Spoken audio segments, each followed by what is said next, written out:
Oh, let me explain a little bit. The sound. It sounds like birds. Yeah. Yeah, it sounds like birds. garden. Yeah. That is in fact the bubbles that is coming from the ice. Wow.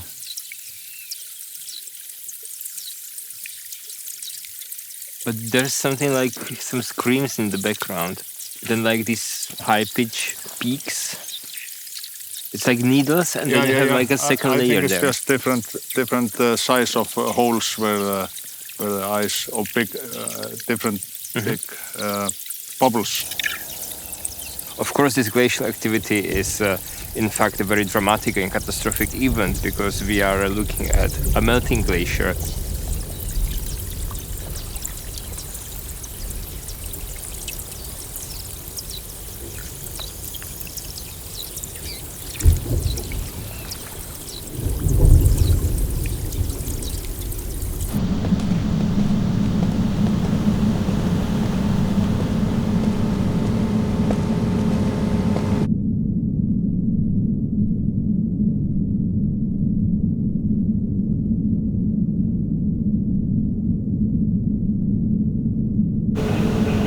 Sound gives us an understanding on infrastructure as not just being an object, but also the effect.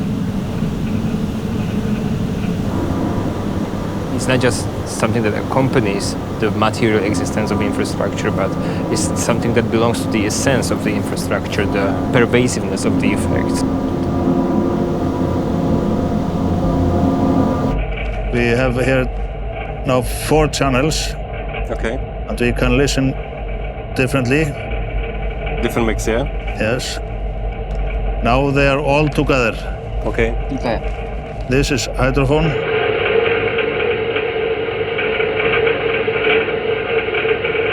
And now is geophone. Okay.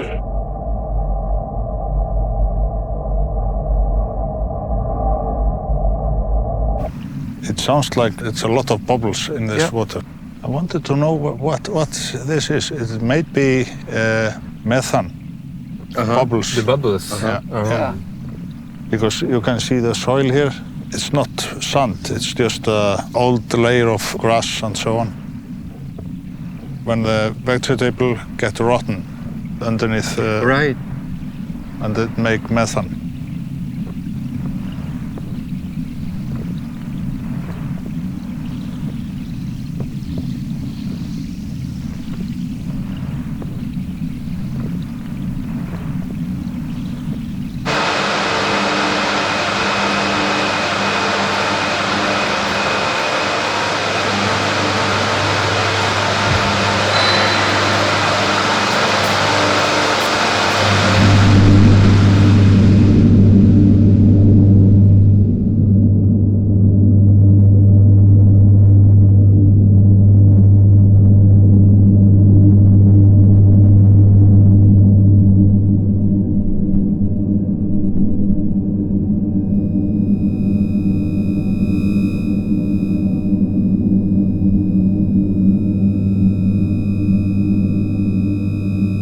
About the CO2 footprint and the way how every act of consumption, no matter what, creates some CO2 emissions.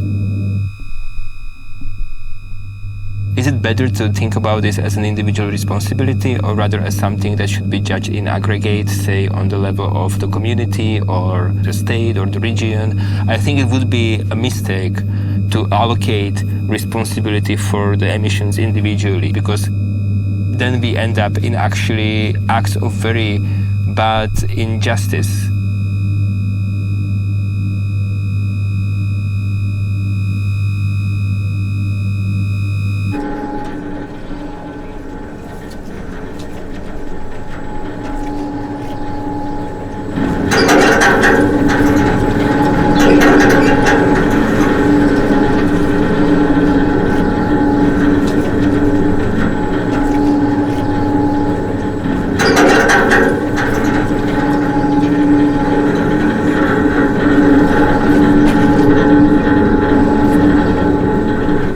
Like there's almost nothing happening instead of some simple machine doing a job that it was doing basically since the end of 19th century.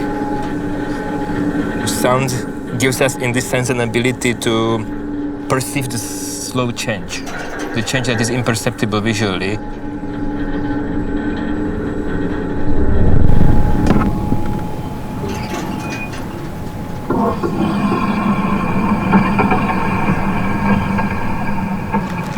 You can hear that process that is actually... Yeah, of course, because you hear it inside. Yeah. Like the gas is now going up. Yeah, exactly. And then to the chips. Yes.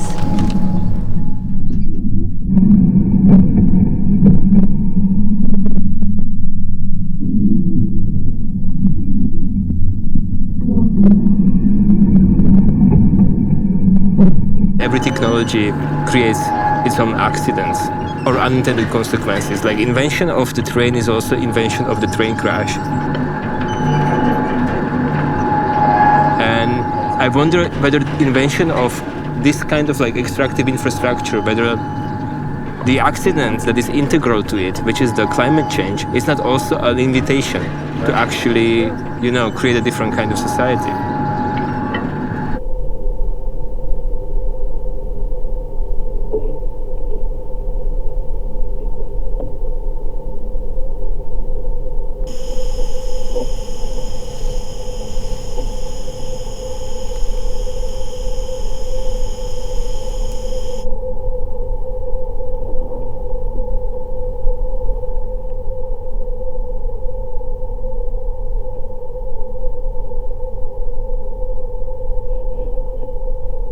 The problem that we're talking about is unsolvable with one technological fix, for sure. But I think that to have this technology really working on a scale that we need institutions that we don't have at the moment. We need kind of politics that is based around cooperation and is based around actually transcending the fragmented interests of the nation states. My thoughts drift to this idea of thinking about this place as a ritual place of a certain kind of burial.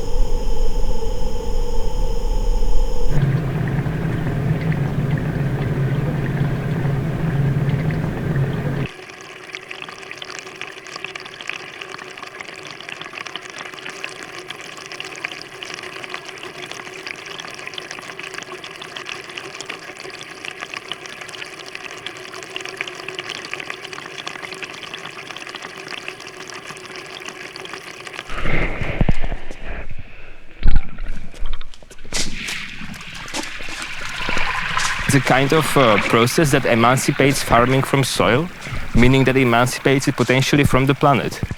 Finally, we can get out of our dependence on the soil, on the ground on which we stand.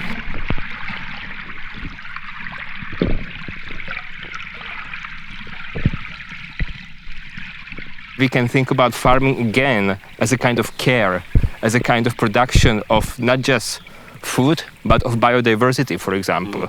And how to make these artificial ecosystems more complex rather than trivial, as it were also back then with the invention of farming that was basically a trivialization of the very complex environments people lived in before.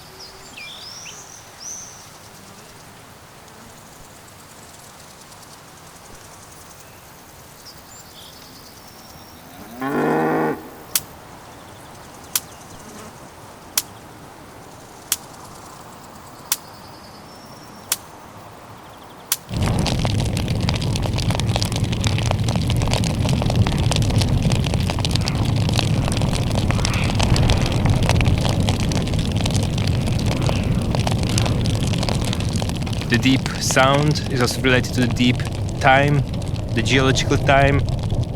And the discovery of this geological time is actually linked to the discovery of catastrophes in the planetary past and also extinction events. And so what we have here is like a model example of how some extinction events perhaps started.